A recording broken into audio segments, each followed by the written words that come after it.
Good morning student. कक्षा 9 विषय हिंदी।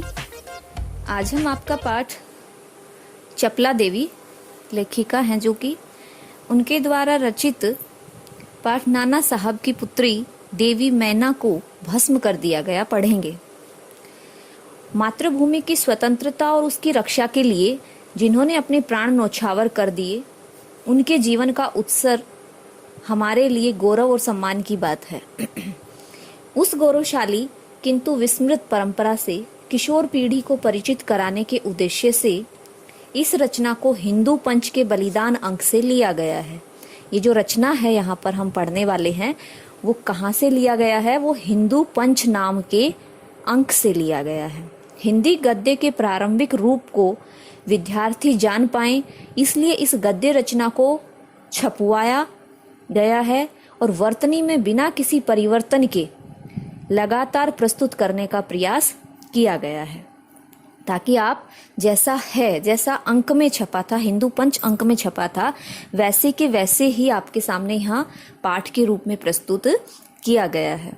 तो आपको पता होगा कि भारतीय जो स्वतंत्रता संग्राम था, प्रथम स्वतंत्रता संग्राम था, उसको हम 1857 की क्रांति के रूप में याद करते हैं, पढ़ते हैं। तो नाना साहब की पुत्री देवी मैना को भस्म कर दिया गया। सन 1857 ईस्वी के विद्रोही नेता धुंधु पंत नाना साहब कानपुर में असफल होने पर जब भागने लगे तो वे जल्दी में अपनी पुत्री मैना को साथ न ले जा सके। देवी मैना बिठूर में पिता के महल में रहती थी, पर विद्रोह दमन करने के बाद अंग्रेजों ने बड़ी ही क्रूरता से उस निर्ही और निरपराध देवी को अग्नि में भस्म कर दिया, जिसका कोई अपराध नहीं था। बहुत भोली सीधी देवी मैना को अंग्रेजों ने क्या कर दिया? भस्म कर दिया। उसका रोमांचकारी वर्णन पाषाण हृदय को भी, पाषाण माने पत्थर हृदय को भी एक बार द्रवीभूत कर देता है, पिघला देता है। कानपुर में भीषण हत्याकांड करने के बाद अंग्रेजों का सैनिक दल बिठूर की ओर गया। बिठूर में नाना साहब का राजमहल लूट लिया गया था, पर उसमें बहुत थोड़ी संपत्ति अंग्रेजों के हाथ लगी। इसके बाद अंग्रेजों ने तोप के गोले से नाना साहब का महल भस्म कर देने का निश्चय किया। सैनिक दल ने जब वहां तोपें लगाई, उस समय महल के बरामदे में एक अत्यंत सुंदर बालिका आकर खड़ी हो गई। उसे देखकर अंग्रेज सेनापति को बड़ा आश्चर्य हुआ, क्योंकि महल लूटने के समय वह बालिका वहां कहीं भी दिखाई नहीं दी थी। उस बालिका ने बरामदे में खड़ी होकर अंग्रेज सेनापति को गोले बरसाने से मना किया। उसका करुणापूर्ण मुख और अल्प वयस देखकर सेनापति को भी उस पर कुछ दया आ गई। सेनापति ने उससे पूछा कि क्या चाहती है। बालिका ने शुद्ध अंग्रेजी भाषा में उत्तर दिया, क्या आप कृपा कर इस महल की रक्षा करेंगे? सेनापति, क्यों, तुम्हारा इसमें क्या उद्देश्य है? बालिका, आप ही बताइए कि यह मकान गिराने में आपका क्या उद्देश्य है? सेनापति कहता है, यह मकान विद्रोहियों के नेता नाना साहब का वास स्थान था, जहां पर वो रहते थे। सरकार ने इसे विध्वंस कर देने की आज्ञा दी है। बालिका कहती है, आपके विरुद्ध जिन्होंने शस्त्र उठाए थे वे दोषी हैं, पर इस जड़ पदार्थ मकान ने आपका क्या अपराध किया है? बालिका के कहने का तात्पर्य है कि जिन व्यक्तियों ने आपके प्रति शस्त्र उठाए थे वही दोषी हैं, आप उनको मारिए। लेकिन इस मकान ने तो आपका कुछ भी नहीं बिगाड़ा, इसलिए आप इस मकान को विध्वंस क्यों कर रहे हैं, नष्ट क्यों कर रहे हैं? मेरा उद्देश्य इतना ही है कि यह स्थान मुझे बहुत प्रिय है, इसी से मैं प्रार्थना करती हूँ कि इस मकान की रक्षा कीजिए। सेनापति ने दुख प्रकट करते हुए कहा कि कर्तव्य के अनुरोध ने मुझे यह मकान गिराना ही होगा, कि जो मेरे मालिक हैं उन्होंने कहा है कि आप मकान गिरा दीजिए, जो कि नाना साहब का वास स्थान है उसको नष्ट कर दीजिए, तो मेरा यह कर्तव्य है और मैं इसको मानूंगा।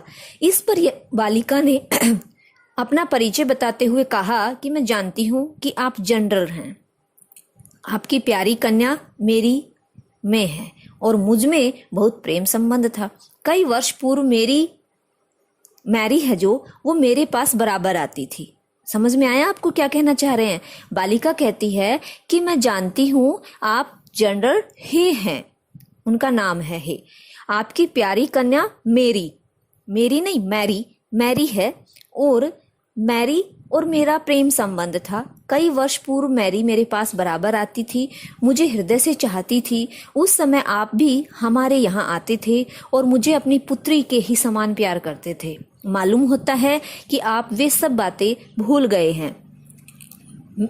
मेरी की मृत्यु से मैं बहुत दुखी हुई थी। उसकी एक चिट्ठी मेरे पास अब तक है।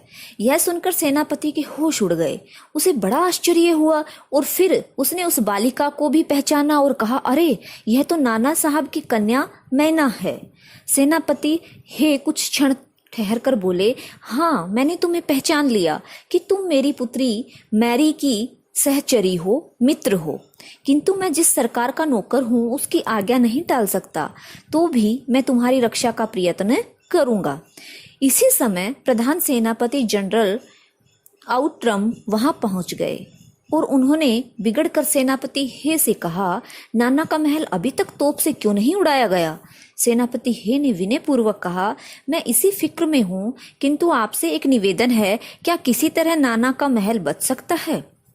आउट्रम, गवर्नर जनरल की आज्ञा के बिना यह संभव नहीं। नाना साहब पर अंग्रेजों का क्रोध बहुत अधिक है। नाना के वंश या महल पर दया दिखाना असंभव है।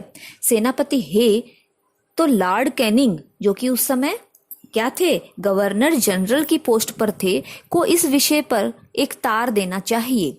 आउट्रम ने कहा, आखिर आप ऐसा क्यों चाहते हैं? हम यह महल विध्वंस किए बिना और नाना की लड़की को गिरफ्तार किए बिना नहीं छोड़ सकते। सेनापति हे मन में दुखी होकर वहां से चला गया। इसके बाद जनरल आउट्रम ने नाना का महल फिर घेर लिया। महल का फाटक तोड़कर अंग्रेज सिपाही भीतर घुस गए और मैना को खोजने लगे, किंतु आश्चर्य है कि सारे महल का कोना कोना खोज डाला पर मैना का पता नहीं लगा।